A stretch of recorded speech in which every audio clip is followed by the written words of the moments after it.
Episode 10, The Sprint Review, Showcasing Your Work.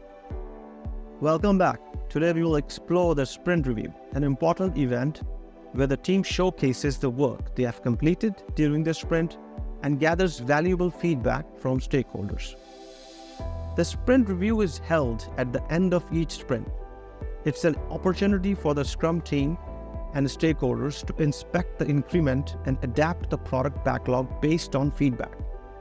During the sprint review, the Scrum team presents the work they have completed during the sprint. This is not just a demo, it's a collaborative session where the team discusses what was accomplished, what has changed, and what still needs to be done. The product owner discusses the current state of the product backlog and any projected completion dates.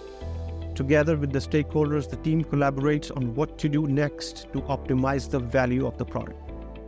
The sprint review is time-boxed to a maximum 4 hours for a 1-month sprint.